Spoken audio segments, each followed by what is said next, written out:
American 11, are you trying to call? The cockpit is not answering their phone. Our number 1 has been staffed, and our 5 has been staffed.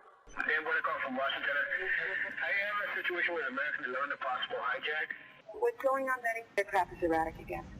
Problems very erratic.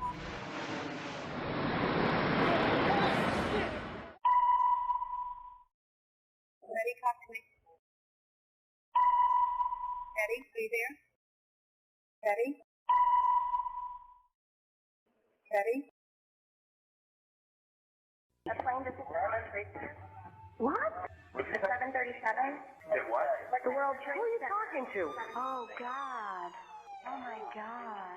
United 175, New York. We have some problems over here right now. We might have a hijack over here, 2 of them. Jules, this is Ryan. Lives on an airplane that's been hijacked. If things don't go well, and it's not looking good, I just want you to know I absolutely love you. I want you to do good. So happy this time. Same to my parents and everybody. And I just totally love you, and I'll see you later. Bye, babe.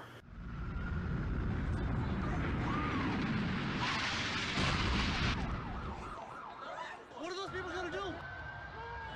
All the elevators are blocked out. Oh my God. So both towers are now. Okay, now I got an aircraft 6 miles east of the White House.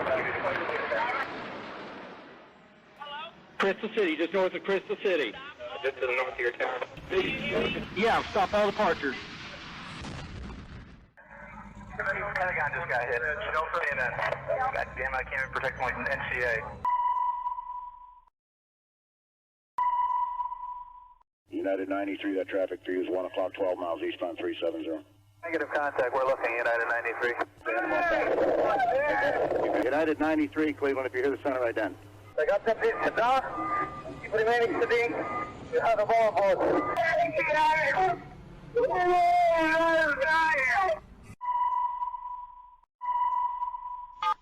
Tuesday, 9:47 a.m.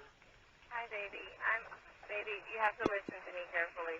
I'm on a plane that's been hijacked. I'm on the plane. I'm calling from the plane. I want to tell you I love you. Please tell my children that I love them very much. And I'm so sorry, babe. I hope to be able to see your face again, baby. I love you. Bye. We're 56865.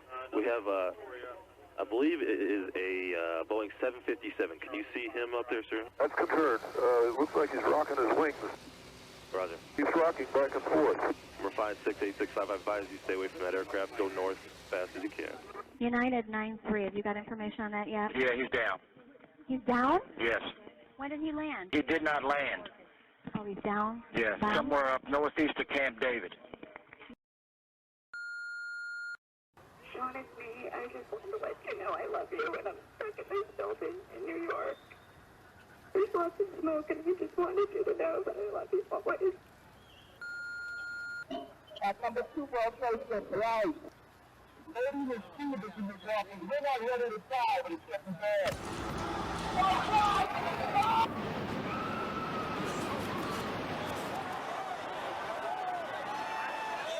I'm on the 83rd floor. I'm gonna die, aren't I? No. I'm gonna die. Liv, say your prayers. We're going to think positive because you got to help each other get off the floor. I'm Now, gonna die.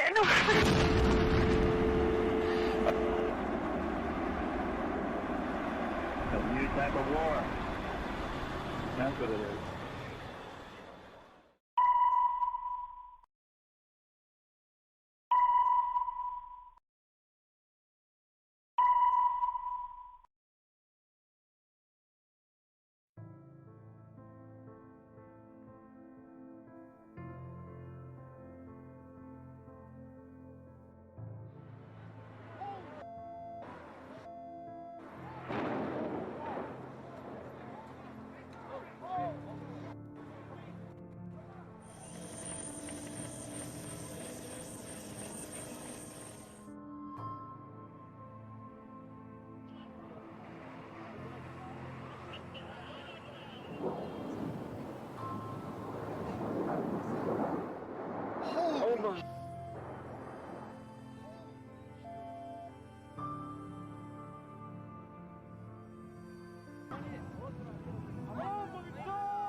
Never saw the plane come crashing into your side.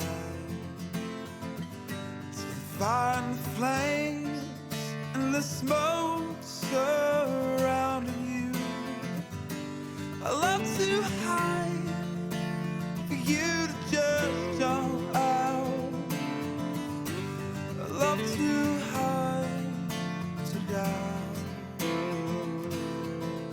Oh, and you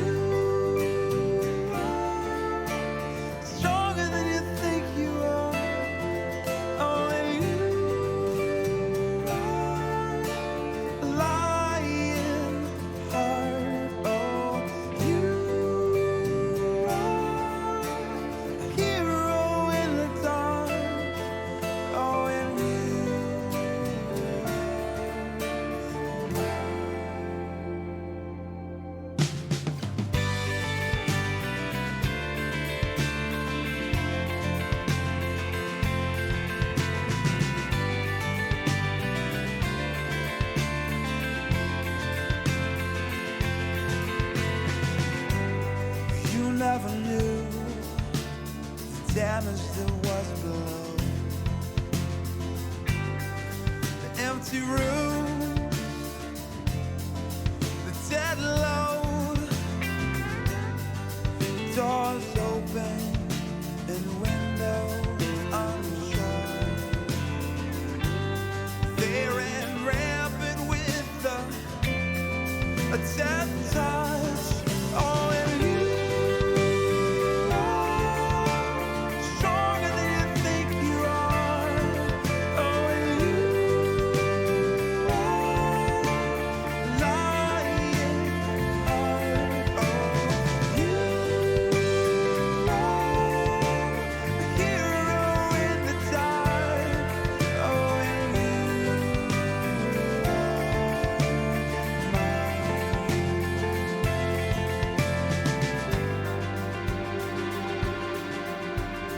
they say you can never win it, but you see an art behind the clouds. Set your eyes upon its ending. Don't look back and please, don't look down. You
And welcome to Garage Politics, everybody.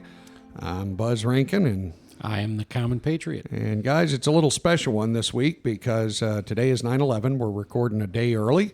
That song that you just heard is called "A Love Too High," and that's by one of the original founders here of Garage Politics, our good old buddy and brother, Don Russo.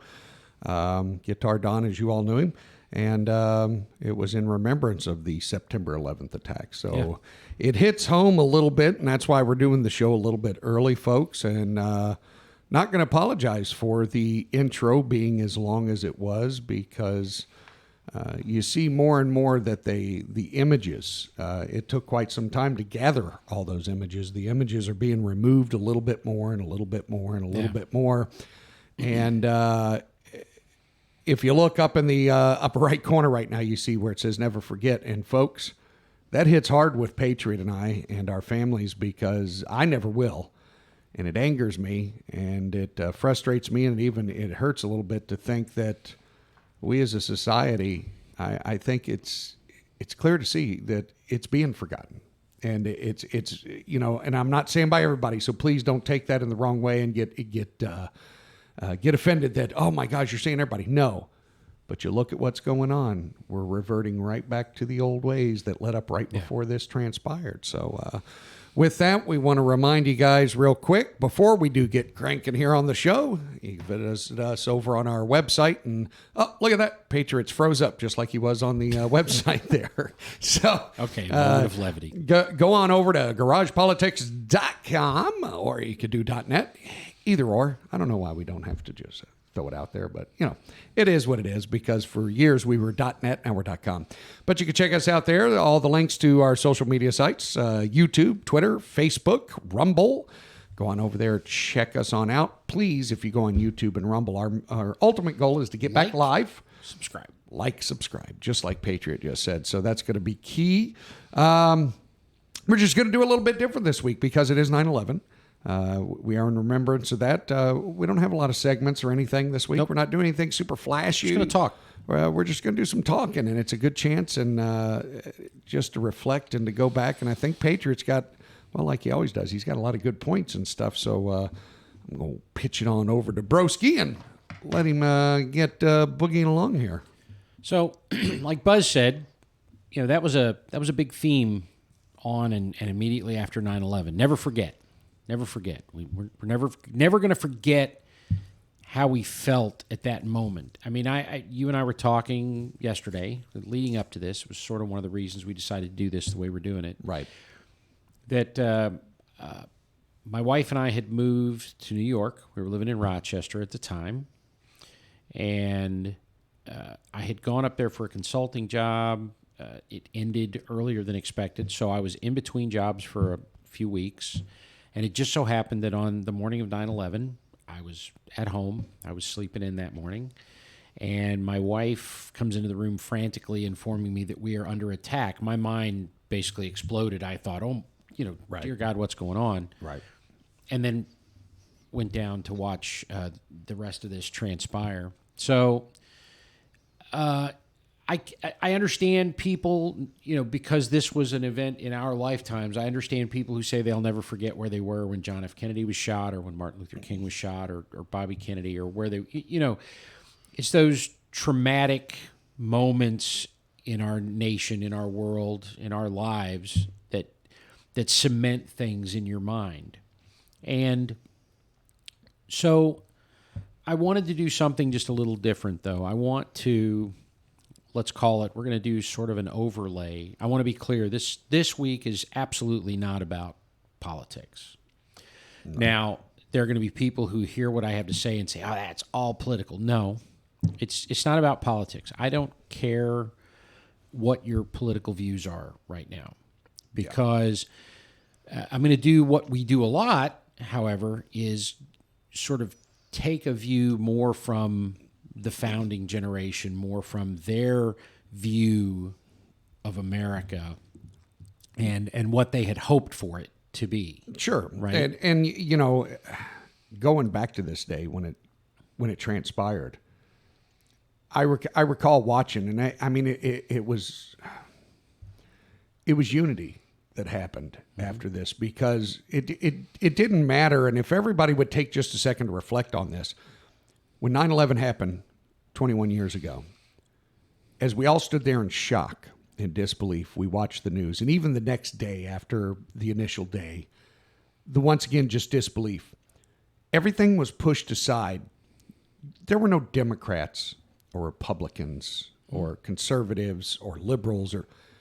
There was a unified, heartbroken, angry, united America. That we had been attacked. Yes. That we were mourning our loved ones together. Yep. That we were there for one another. That we were giving hugs and saying prayers and coming together as one nation. Yeah. And it's something that the sad thing was, it took something so literally just terrifyingly horrible to bring that unity. And it seems in history that it always has got to come to a unity when there's something tragic happen. Yes.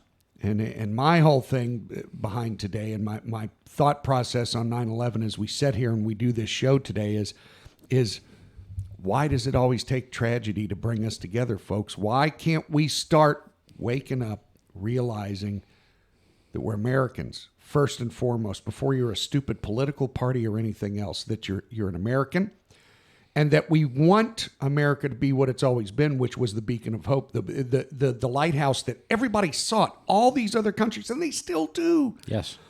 But guys, we're overshadowing what America is each and every day, that we allow our government to behave in the way that they do, no longer for and by the people. When we behave that we as Americans, we're pushing out all the things that made this country great, that it was founded on. We're pushing aside all of principles and morality, and we're headed right back in the direction we were before this all happened. But I'm sorry, I didn't mean to interrupt you on that. You're I good. just wanted to express where my thought was tonight on this. So I started out with that thought. We said we will never forget, right? Right. So on that 21 years ago, on the morning of 9/11, we were attacked by people who saw us as their enemy. Okay? Make no mistake about it. I don't care how much people want to wash over it, try to decorate it to make it look different. The truth is that we were attacked by religious zealots, okay? Right. That were led by a hate-mongering fanatic who couldn't stand us.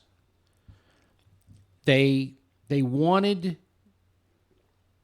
to find a way to harm us. I mean, ultimately, they would like to destroy us, because America, as she is seen so much around the world, that regardless of what the news and other people tell you, America, as it's seen around the world, at that moment in history, before and after, has always been a threat to their hegemony, to what they want. They want a world controlled by their political and religious views, okay? And I've listened to it from the time that this attack happened, and the mere fact that we try to soft shoe it, we try to sugarcoat it and make it sound like, oh no, we don't mean all Muslims. No, I've never said all Muslims. I said the people who attacked us were religious zealots and fanatics. Exactly. That's truth. That's just the truth. It is. So whatever you want to call it, that's what it is. There it is. And that's lesson number one, right? You said, we forget. Why does it always take something tragic? Why does it always take these terrible? Lesson number one is because we forget. Yes. Because we get comfortable in our life, we get happy in our situation, and we think, it's a macro of the individual ideal that we want to believe everyone is a good person. And it's simply not true. Absolutely not. The truth is, and that's not, I'm not trying to indict people and make, well, no. The truth is, people are selfish, mean,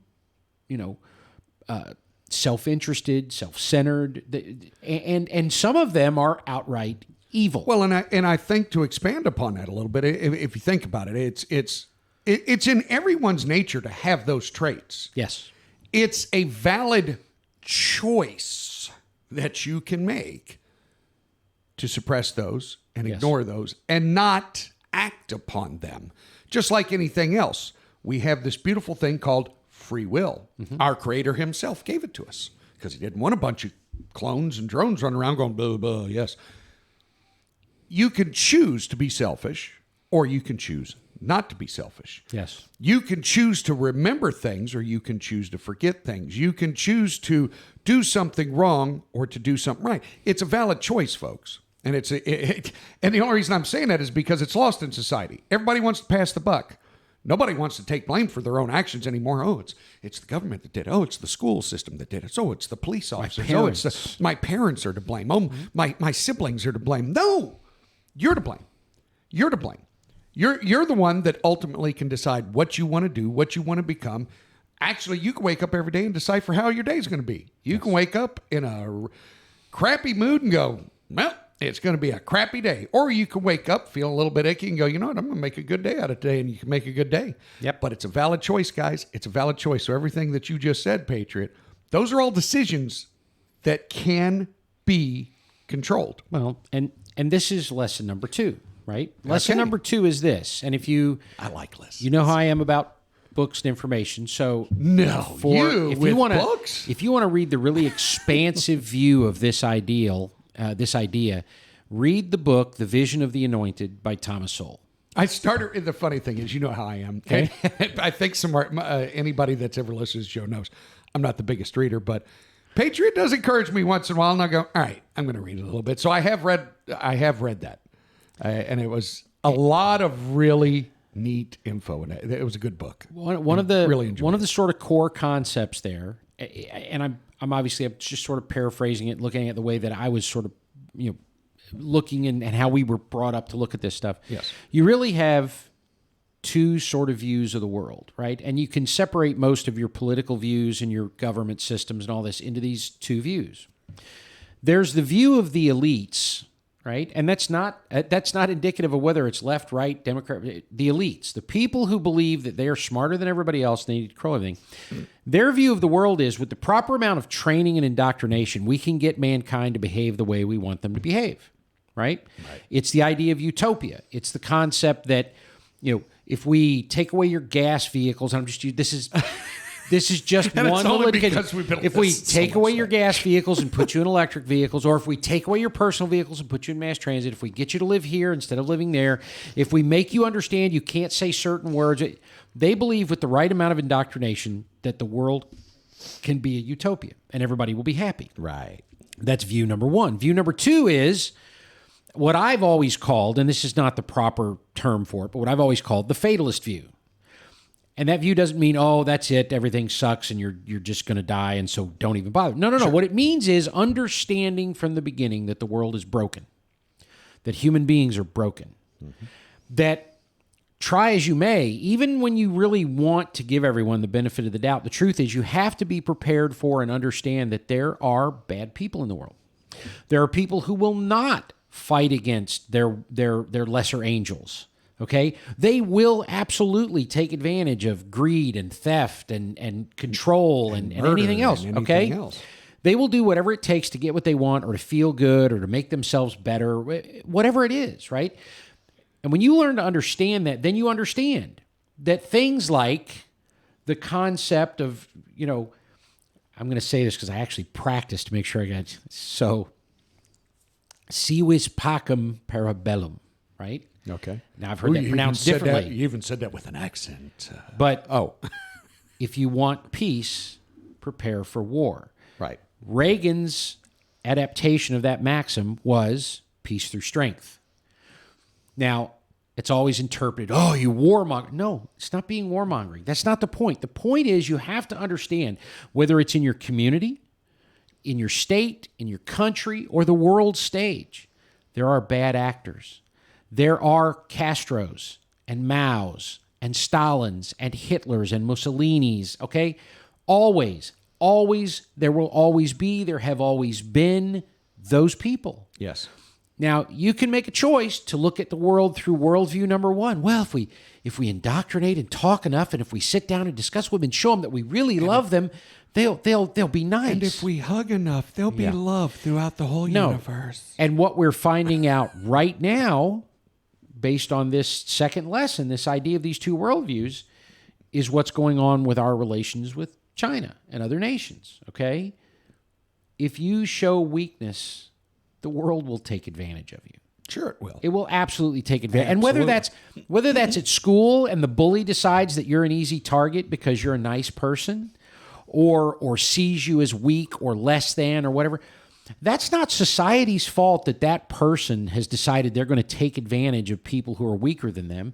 That's that person's fault.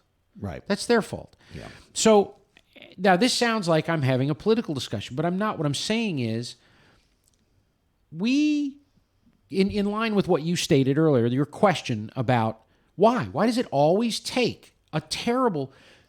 Because until we actually see the fruits of that, until that dedicated group of people proves to us through their horrible actions that someone who's willing to die for what they believe in can strike at the heart of the strongest nation on the planet, until that terror comes home, until nearly 3,000 people die in a matter of a few moments, that's what it takes sometimes. And I'm not endorsing him. I'm not saying it's great. You're exactly right. This it still burns in my mind every day thinking about how this transformed our nation, what it did to us, good and bad. And we forget that all the time. And it's the people in society who understand that broken view of the world, who are always saying, guys, no, let's come together. Let's work together. Let's all understand, okay, there's bad people in the world. Now let's all work together to protect ourselves from that. And then we can talk internally about all the things we want to discuss. Exactly. They're called politicians, by the way. But let's not sit here and make ourselves a target for the rest of the world. And you're right on that. And I mean it, and it ties in once again what you just said. There's always bad people in the world. The people that did these terrorist attacks, they were bad people. Yes. Stemmed from bad people. And once again, not saying all Muslim people are bad, but they were of an Islamic radical movement that hated Western culture, which is the USA. They wanted us eradicated. Yes. And they wanted to strike fear in our hearts. And I have listened to Islamic scholars and people who have come out of that community over the years who have said in no uncertain terms, folks, don't let someone tell you, oh, it was just a radicalized sect. It's what many of the imams in the mosques teach. It is. Now, that doesn't mean that every Muslim on the planet feels this way any more than it means that every Christian, every Catholic priest is not a child molester, contrary to some of the jokes that go. It's just not true. You've got bad actors in everything. You've got different levels in all of it. I mean, and you know my stance. I've always said, yes, I'm a Christian, but religion is a man-made thing first and foremost. Christianity.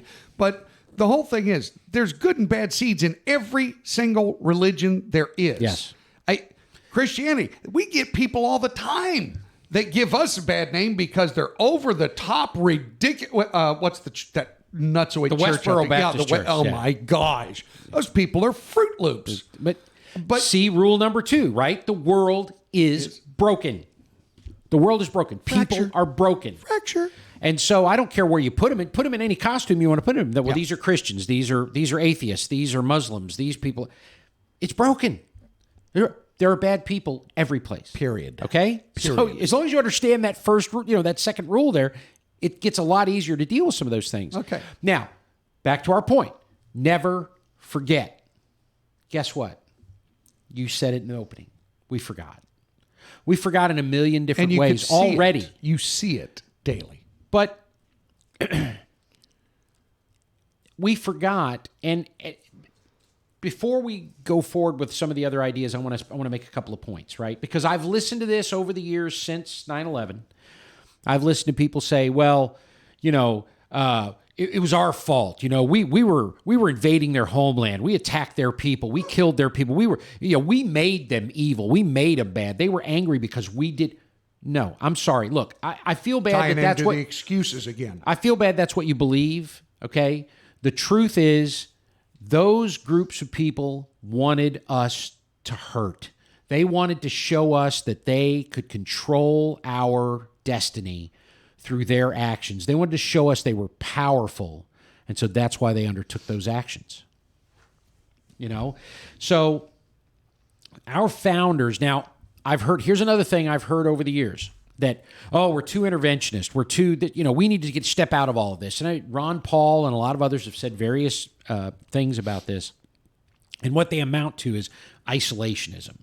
And what they do in a sort of an absolute sense is tell you that anybody else who wants to be involved in anything is an interventionist. So you're either an interventionist or an isolationist. There's no middle road. Okay. I'm going to make a point. The founders, look, we had envoys to other nations before the country was even founded, before it was even fully operational, okay? And Washington, Jefferson, all of them, they understood the idea that, there were places for alliances. Now, they weren't overly fond of the idea of permanent alliances, okay? They also weren't of a mind that just because someone was your friend today, they were always going to be your friend. They understood the fluid nature of nations and people and their behavior, okay? Now, Jefferson, for those who want to say, well, the founders were in favor of an isolationist view, we weren't supposed to be, then why did Jefferson get involved going after the Barbary pirates who were capturing our sailors and the sailors of other nations, by the way? It wasn't just us. We were paying ransom to them and everything like that. There are times and places that require us to be involved. Now, here's something else, right, that I sort of put up. As a nation, we're conducting commerce on the world's oceans, in the nations of all of these other countries that we do business with, and we want to have good actors out of other nations. We want third world countries to improve and get better and move forward and grow into a productive member of the, okay? So we've got to be prepared, I believe, and a lot of others do as well, and I'm going to clarify this as I do it. We got to be prepared to deal with actual injustice, not perceived injustice, not things where we're like, well, we really don't like that. No, I really don't like that is not an excuse for intervening in another nation's affairs. You hurt my feelings. Yeah. So, and we've got to be willing to stand in the gap to stand up for what's right. Whatever that is, we've got to be willing to stand there and do that. How do we work as partners with all these other nations, with all of these other peoples of the world, right? Who, by and large, despite even the current bad press and the things that go on, perceive the United States still to a large degree as that shining city on the hill. Now, we're very quickly putting the light out and burning the place to the ground. Yeah, but, internally. But the world still sees this as an opportunity. It does. Regardless of any internal opinions about illegal immigrants and all the other stuff going on, the vast majority of those people come here because they see this as an opportunity. Yes. Okay. To get away from oppression and terrorism and all kinds of other forms of horrid garbage that goes on everywhere. You and I grew up in South Florida. Yes. Okay. Now, you and I were still pretty young when the Mariel boat lift happened. Right. However, we watched year after year as people risked their lives on those terribly made little rafts to get, just for the opportunity to get to America. And there's the key thing, the opportunity. Okay? So here's another thing, and this goes along with your question about why. Why do I always have to have these things happen? Okay? When I say stand in the gap for what is right, America, I believe, part of our mission, part of our God-given mission on this planet, okay, part of why we have had the blessings and the providence that we have had throughout our history is because we have to be ready to stand when there are tyrants on this planet willing to take lives, destroy lives, and try to rule the world by force. I believe it's America's God-given mission to stand up to those people, whether it's Hitler, Mussolini, or Mao. And the problem is we've lost that understanding. We've lost that understanding that, somebody shoot me for quoting a Marvel thing, but right? With great power comes great responsibility, right? Yes. Wasn't that the quote from Spider-Man? Yes. Okay. It was. Well, it's true in its own way, it's right? a good quote. It really is. I saw something the other day I saw a quote the other day by Socrates. If you don't want to have power, you are therefore uniquely fit to have it. Yes. Right? Those that don't seek it are the right. Yeah. So we have forgotten that we do have a responsibility. Now, I'm not in favor of us running hither and thither all over the world and trying to fix everybody's problems. Well, no, that's of not our course God. not.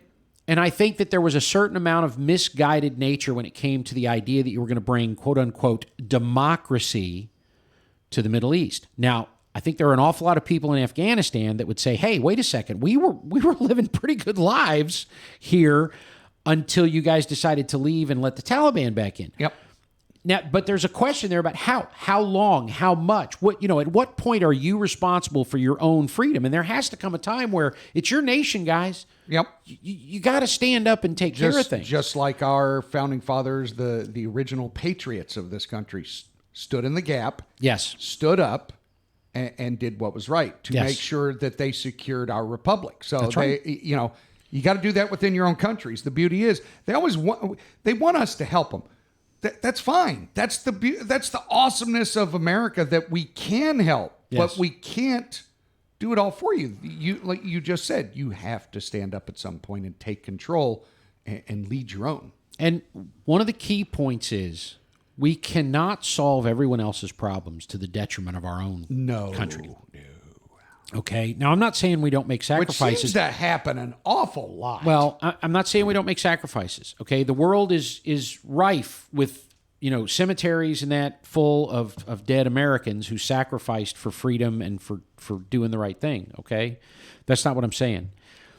And also, I'm not going to get into long-winded discussions and as I like to put it, bandy words with folks who want to tell me that war is never right? That we've confiscated their resources and we've stolen their land and murdered their people. And you know what? Go ahead, feel that way. If that's what you want to believe it.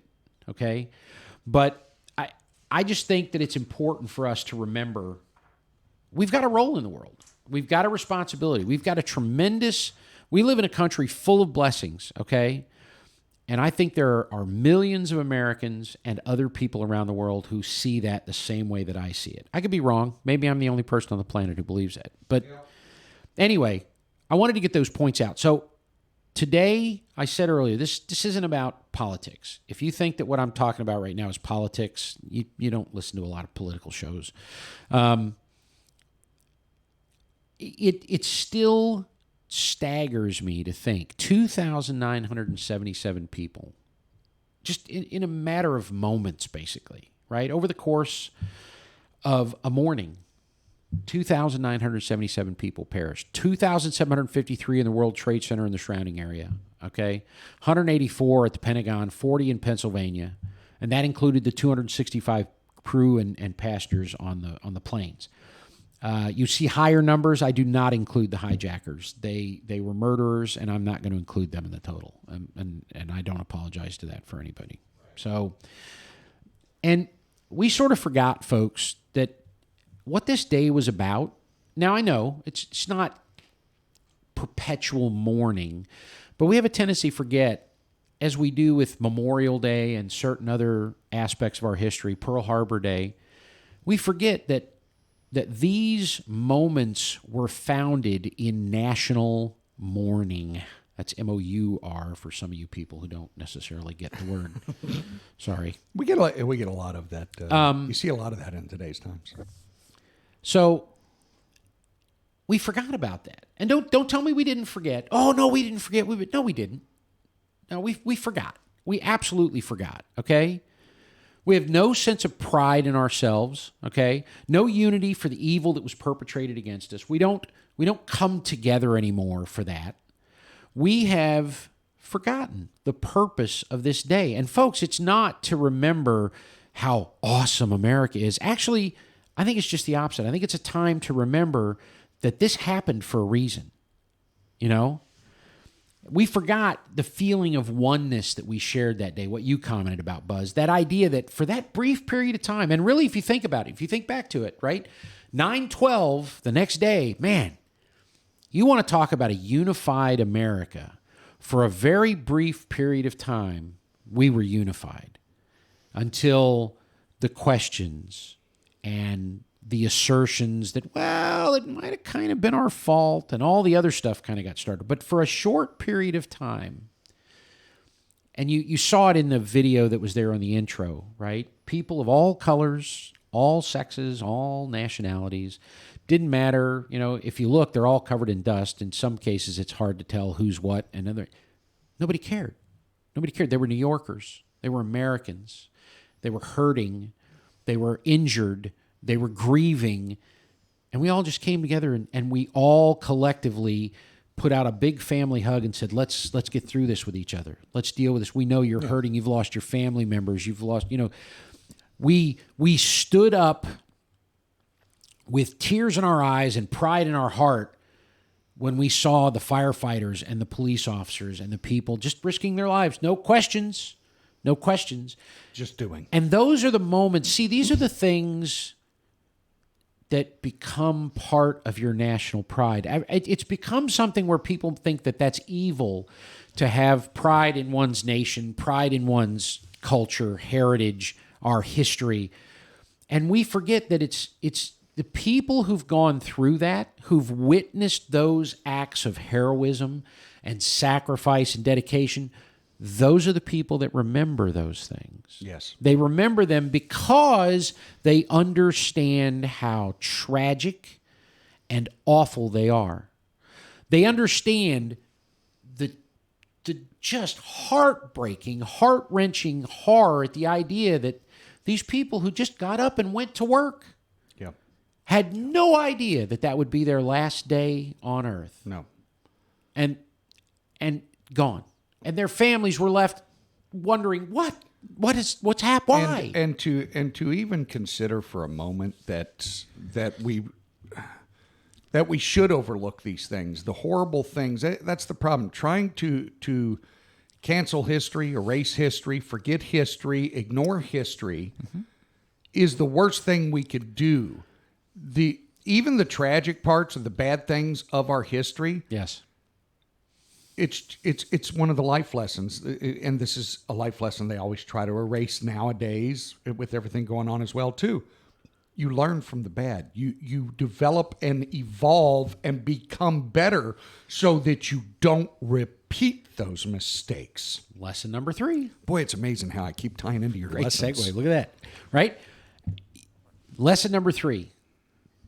The things you learn the hard way, you just don't forget. No, they stick with you the most. Now, that's a simplified version of it. But the truth is, like I just said, it's those moments. We forgot our purpose, folks. We forgot our purpose. Not as hunters, not as haters, not as avengers. No. As Americans. As Americans.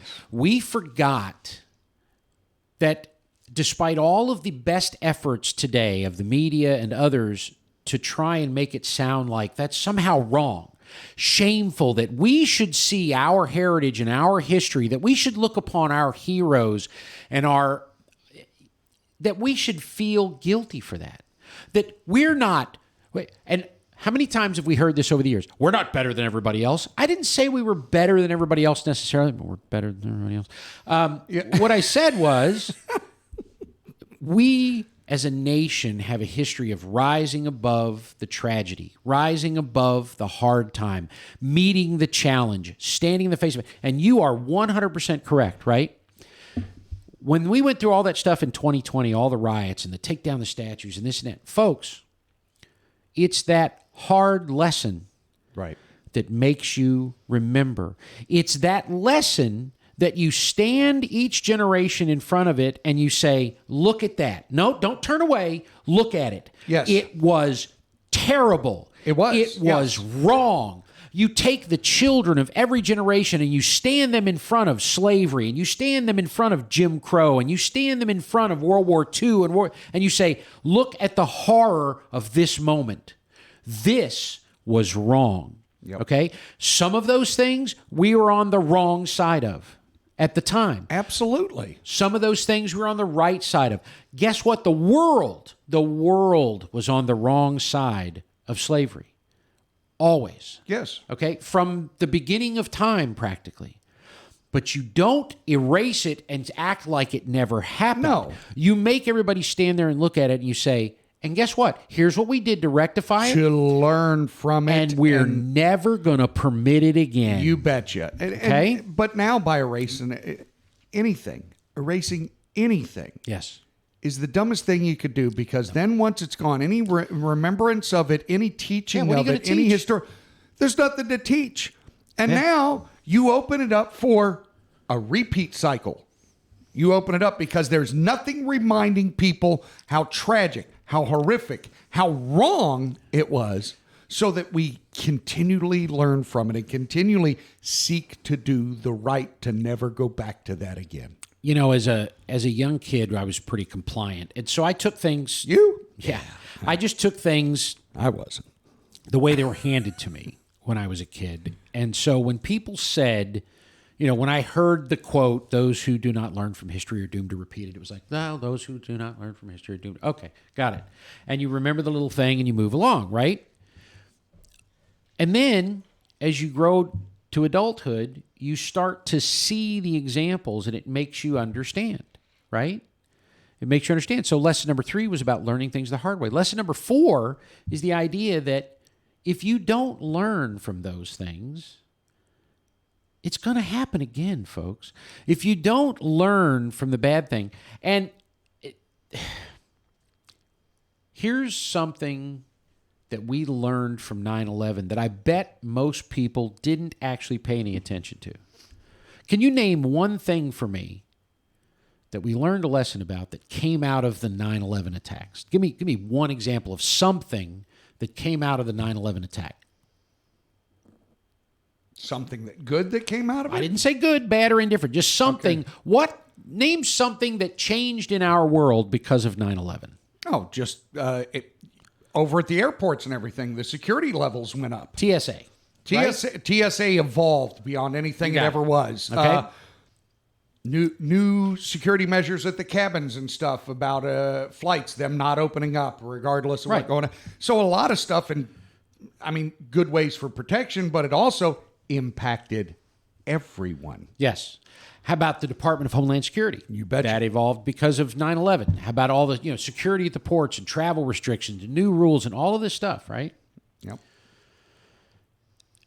Now, we can't act, it's hard to say right now, was it good, bad, and different from the standpoint of did it actually stop terrorism?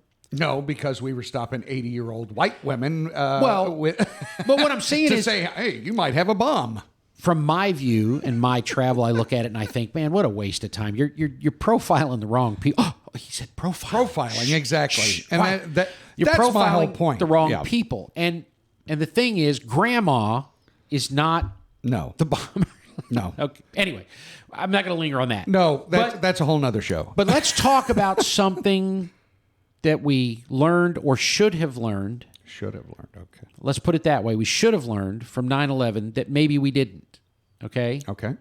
Lay it on me. I got a handful of things here. All right. So we learned we could be unified as Americans, right? Boom. We could be unified as Americans. That deserves a big old... Yeah. Now that's important. That's important because you've heard me say over the last couple of weeks, sometime in the last 2 or 3 weeks, right? I made the comment about George Washington had said, avoid parties. Stay away from parties, right?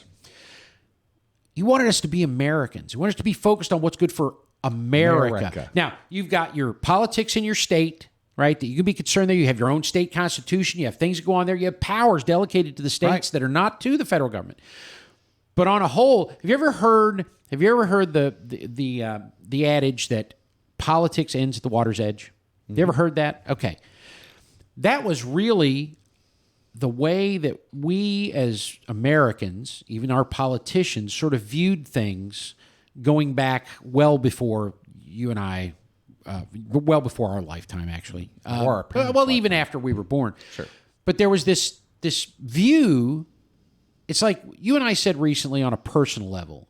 We can gripe and complain and argue and fight and get grumpy with each other and everything. don't anybody else step in. Nope. It's a brother thing. That's between us. Quick way to get hurt. That has nothing to do with anybody else. You're not, I will actually, next week when we do our show and the boys are here, I will relate a story about my two best friends, the identical twin brothers. We will relate a story and get their feedback on it that actually reinforces that. Well, and I've piece. heard this one before, but yeah, that'll be next week's show. Anyways. So we learned that we could be unified as Americans, right? We learned we could honor our fellow Americans regardless of their political views. We didn't have to know what their politics were before we decided that we were going to honor them. Yes. Okay? We learned that it is not words, it is actions that harm us. We learned that actions hurt us. Yeah. People with box cutters who are willing to lay down their lives and fly planes into buildings because of their beliefs hurt us. Not words. Not words. Not words. Hey, listen to that current generation. Not words. You know, when we were growing up, we used to say it all the time. Sticks and stones can break my bones, but words will never hurt me. Bingo. Yes. But in today's times, it's sticks and stones may break my bones, but you will crush my ever-living soul with a word. It's true. And that's the way they act. It's like, get over it, folks. I said it earlier, but I'm going to repeat it again. Just it was part of my notes. We learned that a determined foe willing to sacrifice their own life can strike at the heart of the greatest nation on the planet. At any given time. So I think there was a comment made recently by some political figure who said, I think if you're going to oppose the government and tyranny, you're going to need a little bit more than a rifle, like maybe an F-15. I'm pretty certain that on that day, those maniacs flew a plane into the Pentagon. Yep. And now I'm saying that because I think it bears underscoring that point, the idea that not only that, I seem to recall Afghanistan being referred to as the place where empires went to die. Okay? Right. The Russians got their butt handed to them. All right? Yeah. We spent a great deal of time losing and then winning and then just sort of walked away from it. Okay? Yeah. So a lot of empires have broken on those rocks in Afghanistan. So don't tell me that the American people united and with a purpose are powerless because what? You've got planes and nuclear weapons? You're going to nuke the whole country? Yeah. I hate even having that discussion, but I cannot stand to hear a politician engage in that type of rhetoric. It's just it's asinine. Well, you know, it almost ties. Think about when we were kids. Our father used to always tell us, "Locks are to keep honest men honest." Yeah, exactly. Because a determined thief, that's right, will find a way to get what he wants. It doesn't matter the defenses we have, no matter how much we've beefed up the Department of Homeland Security and everything else. You pointed out, they hit the Pentagon. Yeah, that's supposed to be with a plane. With a plane, not an actual fighting jet or a regular standard airplane. Yeah. At any given time, they could strike at the heart of the U.S. Determined enough. Mm-hmm.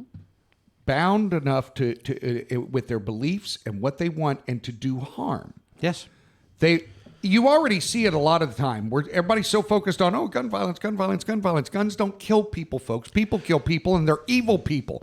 Those people killing with guns nowadays are just the same type of evil as the people that are plotting to take out Western culture with machetes by beheading them, stabbing them, poisoning them, whatever else it takes. Guys, wake up. Unify, come together.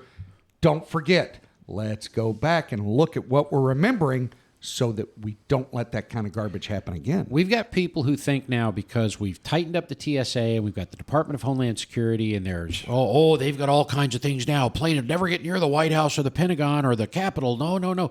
Folks, our entire power grid is so vulnerable to attack. Our water system, all kinds of... And I'm not saying anything that isn't discussed on other shows, that hasn't been talked about it. The simple truth is the powers that be are doing nothing about it. No. Nothing. We have an antiquated power grid that is in dire need of upgrading. We are terribly susceptible to all sorts of attacks and potential problems. But instead, we're shutting down energy sources and everything else and trying to get you all to buy a bunch of electric cars. And telling people not to misuse pronouns. Okay? We're more concerned about pronouns than we are about protecting the nation. Bottom line, even beyond that, We're more worried about feelings. Yes. Oh, you profiled a person. Get over it. When you've got terrorists that come from a certain origin, you should profile based on that origin. I hate to do it, but plain and simple. Look for where the problem lies. If 51% of the people who were prone to terrorism, okay, were blonde surfers originating in Los Angeles, California, then they should profile them. Blonde surfers from California or Okay. anywhere else. Blonde surfers. Look at them. If 51% of the people committing crime were blue blood Republicans from Connecticut, profile them. Yes. It's how you stop a problem and how you learn and evolve. And the truth is that honest Americans who are interested in being safe and secure, right, will stand behind it. We'll look at it and go, yeah. Thanks for looking out for us and Good taking job. care of those idiots. Now, I don't want to turn into Germany. Pay us, please. We're not going to have any of that nonsense. But anyway, the other thing we learned is that some people, we've kind of talked about it leading up to, some people value hatred more than they value life. Yep. Now, that's true not only of the terrorists. No. Okay? It was true of the Klansmen. It was true of people in history who are haters. They don't care that they have to die to get to their goal. There's groups and cells of them within America, and they're of all races. They're of all religions, of all backgrounds. Hatred, it's the unfortunate side, but hatred exists. What was rule number one? The world is broken.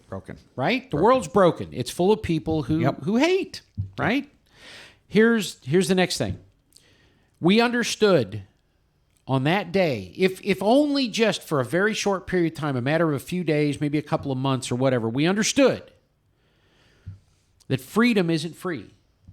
And peace comes at a price. It comes at a price. Peace doesn't happen because you really, really, really want peace. And hugged 3 people today. Peace doesn't come because you really think it's awesome and you think it should be peaceful. Peace comes at a price. It comes because, in opposition to those people who value hatred more than their lives, they stood up. It comes because we have heroes that are willing to stand in the gap and say, I will die for you. And we've had it. And you know what? We had it. We have it in wars that we fought in the past. We've had those that didn't return home to us. We have those that gave everything for everyone. And the sad thing is, today on 9/11, it hurts even more to see it in our culture that they just don't give a damn. And they're trying to tear it down because of some kind of political or social stance. Well, because they've forgotten. Because we let these people turn it into politics. The truth is, every one of those firefighters, every one of those police officers, every civilian who helped, those were heroes. And they said, every American. Look, you've heard it. People have talked about it. They've made allusion to the idea that the firefighters, the police officers, the only ones, everybody else is running from the building to escape. The firefighters are literally running into hell and up those stairs. Yep. Some of them knowing, all of them actually knowing, it could collapse. I could be dead. Yep. But they were willing to sacrifice everything to make sure that even one additional person, you hear a politician say, if it saves one life. What about if it saves millions of lives? How about if it saves thousands of lives, right? Yep. And so we learned that peace comes at a price, okay? Peace comes because you're willing to live through the fight, live through hell, work through the war, die if necessary, and make the sacrifice so that the people you love, the republic, the nation you love, and the things that you love will survive in a world with peace. That's the truth, okay? Yep. And you asked earlier, here again, you said, why? Why do we always have to have these terrible things happen, right? Well, every time that we forget that freedom comes at a price, Every time that we forget that liberty is not free, every time as a people or an individual that we forget, right? Si vis pacem parabellum, right? Every time we forget that strength comes or peace comes through strength, every time we forget that, something terrible happens. Every time we step back from our responsibility to learn from history, to share that with our fellow Americans, every time we stop remembering that what is important is the Republic, is each of us as Americans. And we forget, a lot of us forget, and they're forgetting right now, guys, you already have the life you want. Live your life the way you want. If, however, what you want is to force your life on somebody else, that's not the point. That's not freedom. Right. That's tyranny. Now, if you want to live your life the way you want to live it. Okay? Sure. Understand there will be laws, things you don't like that you have to follow, but we have a system to change that if that's what you want to do. Yeah. And the truth is that we just have to remember, okay? We have to remember that we're all Americans, right? We have to remember that if we forget the past, it's going to come again. Right? If we turn away from the ugly segments of our past, if we turn away from the horrible things and say, oh, I don't want to see it. I don't want to see it. Don't show me. I don't want to hear about it. When we do that, then either us or our children or our children's children are going to suffer it again. Yep. Okay? If we erase the legacy and all of the learning that we had to go through as a nation, sacrificing hundreds of thousands of American lives to end slavery. If we turn away from that and act like it never happened, if we ignore it, it's going to happen again and again and again.